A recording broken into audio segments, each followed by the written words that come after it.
Halo teman-teman, apa kabar? Assalamualaikum warahmatullahi wabarakatuh. Ketemu lagi dengan saya mdchannel.net, youtuber sampah.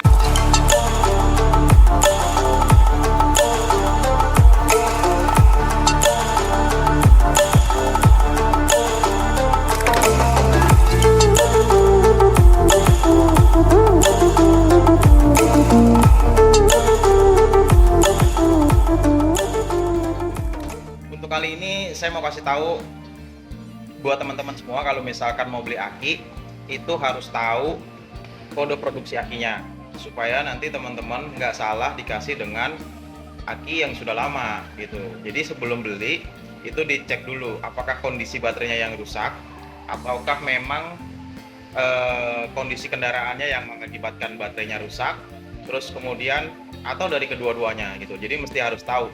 Untuk pertama kali yang mesti harus diganti adalah memang baterainya dulu, untuk mengetahui kondisi kerusakan dari motornya yang mengakibatkan baterai itu rusak. Di belakang saya ini kan ada beberapa tipe nih. Ada yang aki GS 7V, terus kemudian aki GS 6V, ada 4V, ada GS Gold juga, lalu di sini juga ada Aspira.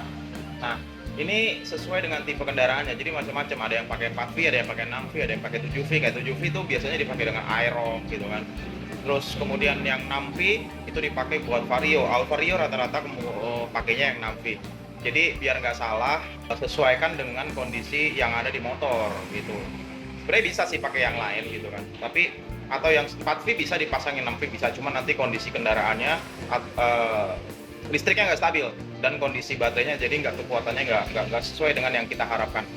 Nah, sebelum teman-teman beli, teman-teman harus tahu dulu gimana cara ngebaca kode produksi aki supaya tadi nggak salah yang seperti saya bilang. Jadi biar supaya masa pakainya itu bisa lama, karena kondisi baterai yang dibikin oleh pabrik itu biasanya umurnya dikasihnya tuh statement dari pabrik adalah 1,5 tahun biasanya masa pemakaian. Nah, supaya bisa lebih panjang, karena ada yang lebih panjang nih, ada yang bisa lebih dari 1,5 tahun, ada yang lebih cepat dari 1,5 tahun. Tapi pada umumnya kalau misalkan pemakaiannya dan perawatannya rutin, itu biasanya bisa melebihi usia yang ditentukan oleh pabrik. Nah itu saya mau kasih tahu, sebelum beli aki, teman-teman harus tahu cara ngebacanya supaya nanti nggak salah beli ya. Nah, guys, ini salah satu contoh ya. Salah satu contoh nih, saya ambil yang ini ya. Ini GTZ 6V. Nah, ini salah satu apa namanya tipe aki buat motor yang Matic gitu ya. Salah satunya mungkin Vario pakai ini gitu ya. Pakai yang 6V, dan ini apa namanya? Dalamnya. Nah, ini dalamnya ya, bentuknya kayak gini. Tuh, lihat. Jadi di sini juga ada keterangannya bahwa ini adalah GTZ 6V. Nah, ini GTZ 6V.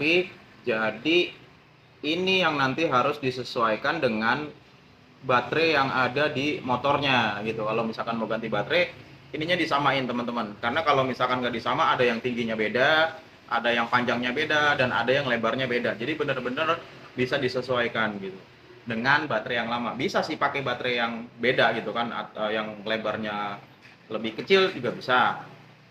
Terus kemudian yang panjangnya lebih panjang juga bisa gitu kan, tapi sesuai dengan spesifikasi yang ada di motor. Karena 6V ini sesuai dengan itu apa namanya, tempatnya, spesifikasinya presisi gitu ya, presisi di box motor, di box tempat akinya. Jadi kalau misalkan pakai yang lebih panjang itu nggak bisa, yang lebih tinggi itu juga nggak bisa, yang lebih tipis mungkin bisa gitu kayak, tapi ngoplok, dan biasanya ampernya lebih kecil daripada ini. Nah, ini kan 6V itu 5 ampere ya, 5 ampere hour gitu kan, 12 volt 5 ampere hour. Jadi kalau misalkan teman-teman mau beli aki, ya disesuaikan dulu dengan ininya nih, kode ininya, biar supaya nggak salah gitu ya. Karena semakin kecil misalkan dipakai dengan ampere yang lebih kecil dari 5 ampere ini, sesuai yang ada di sini, itu akan mengakibatkan umur baterainya akan lebih cepat daripada standar yang dikasih sama pabrikan, bahwa pemakaian itu biasanya 1,5 tahun. Nah, langsung aja, saya nggak mau lama-lama biar supaya teman-teman nggak salah, bahwa kedepannya kalau misalkan mau ganti aki itu harus sesuai dengan speknya. Karena gini teman-teman, semakin kesini teknologinya semakin canggih. Motor yang analog makin lama makin ditinggal. Sekarang sudah pakai digital ya, speedometernya digital, terus meter bensinnya pakai digital, lalu kemudian sensor baterainya ada, lalu sensor temperaturnya juga ada. Jadi sekarang memang benar-benar kalau terjadi masalah sama motor, itu sudah diperingatkan sama motor itu sendiri supaya segera dilakukan perbaikan gitu. Nah, kenapa saya minta teman-teman diteliti lagi untuk membeli baterai kalau misalkan baterainya rusak? Contoh nih, contoh misalkan teman-teman pakai Honda Vario nih, kayak di atas ini Honda Vario. Terus kemudian pakai Aero misalkan yang di sini, lalu kemudian pakai PCX juga, atau mungkin pakai ADV. Nah, coba deh teman-teman perhatiin, apakah dari 4 jenis motor tadi itu ada engkolnya, ada selaan kakinya? Nggak ada gitu, nggak ada selaan kakinya. Jadi kalau misalkan baterainya bermasalah sampai dengan sudah tidak lagi bisa di starter, teman-teman akan kesulitan. Yang teman-teman harus lakukan adalah pergi ke bengkel untuk cari aki yang sama dengan aki yang ada di motornya. Kalau teman-teman bisa masang sendiri nggak apa-apa, karena lebih mempermudah gitu. Jadi hanya datang ke bengkel, ke toko, habis itu beli, setelah itu bisa dipasang sendiri, nanti pengecekan belakangan. Tapi kalau misalkan nggak bisa gitu kan, kayak Vario rada susah bukanya, terus kemudian kayak PCX itu juga agak susah gitu kan, jadi perlu bantuan teknisi untuk bisa masang baterainya. Kalau misalkan ada toko yang bisa melayani delivery, itu bisa dihubungin sama teman-teman dan bisa langsung mekaniknya datang ke lokasi untuk bisa melakukan pemasangan dan pengecekan itu. Tapi kalau misalkan kita terjebak dengan kondisi tiba-tiba motor nggak bisa di starter, selaannya nggak ada, pakai motor yang canggih, yang Vario tadi, ADV, PCX, NMAX gitu ya, dan lain sebagainya, maka itu akan merepotkan gitu ya, akan merepotkan teman-teman untuk beraktivitas, kerja jadi terhambat, lalu kemudian kalau parkir di mall bingung, di starter nggak bisa, di sela juga selaannya nggak ada, lalu kemudian mau jemput anak sekolah juga bingung, nggak ada motor dan lain sebagainya. Maka itu sebelum lampu indikatornya nyala kayak gini, itu langsung kontrol ke bengkel, karena lampu indikator ini itu menandakan bahwa ada kekurang optimalan dari baterai yang ada di motor. Tidak menyebabkan langsung mati sih starternya, tapi di situ diperingatkan bahwa segera lakukan pengecekan karena kondisi baterainya sudah tidak optimal lagi, supaya teman-teman tidak terjebak dengan apa sih ini kok lampu indikatornya nyala gitu ya. Nah, itu adalah menandakan bahwa kondisi pemakaian baterainya sudah lama dan kondisi baterainya sudah tidak lagi optimal seperti sebelumnya. Tapi saat itu belum membuat baterainya itu tidak bisa starter, hanya tinggal menunggu waktu, tiba-tiba nggak bisa di starter. Makanya ketika teman-teman indikator baterainya nyala seperti ini, itu langsung aja buru-buru bawa ke bengkel untuk dicek, rusak nggak rusak, ganti aja, karena itu sudah mendekati akan rusak. Nah, ketika teman-teman datang ke bengkel, teman-teman harus bisa lihat ini nih. Di sini kan keterangannya adalah 12.8 3A 8K 2854. Nah, ini kan. Nah, tanggal 12 ini itu adalah tanggal pembuatan. Terus kemudian 8 itu yang ada di sini itu adalah bulan, yaitu bulan Agustus ya.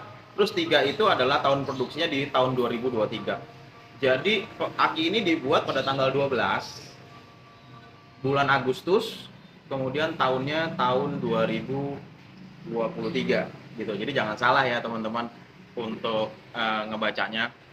Lalu kemudian angka berikutnya adalah A, terus 8, K, lalu 2854. Nah, A ini adalah SIP 1. Jadi ada 3 SIP ya. Jadi di pabriknya ada 3 SIP, SIP 1, SIP 2, SIP 3.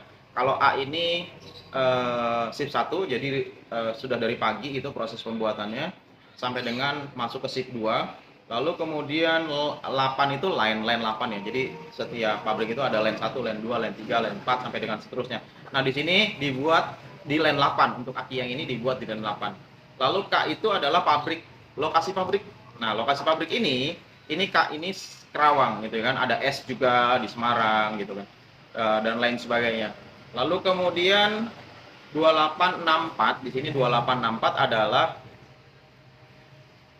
nomor urut baterai setelah produksi dari sebelumnya. Nah, ini nomor urut ke 2854. Jadi nanti ada lagi 2.855 dan lain sebagainya. Jadi kalau misalkan teman-teman mau beli baterai, yaitu dipastikan tanggal, bulan, dan tahun. Kalau shiftnya nggak terlalu penting lah ya, shift nggak terlalu penting, terus kemudian lokasinya nggak terlalu penting. Tapi tanggal 12 bulan 8 tahun 2003 ini adalah terhitung dari kondisi baru. Jadi kalau misalkan tahun sekarang nih 2024, kemungkinan besar adalah masuk di periode bulannya tuh bulan 1 sampai dengan bulan 7. 1 tambah 1 dengan bulan 7, terus isinya 4, itu 2024. Nah, supaya teman-teman lebih mempermudah, tinggal lihat aja ininya gitu kan. 4 huruf nih, 1283 gitu kan. Atau nantinya bisa 1 1 4 gitu kan, dan lain sebagainya. Karena kalau misalkan tahun 2024 di sininya adanya nomor 4 ya, huruf angkanya 4. Nah, itu jadi teman-teman, kalau misalkan teman-teman bingung mau menentukan baterai apa yang cocok, ya disamakan saja sama motornya. Yang penting usia baterainya itu tidak lama, masih di tahun yang sama, lalu kemudian ampernya pas, lalu kemudian voltasenya juga pas, spesifikasinya juga sama. Udah nggak akan mungkin salah lagi gitu ya.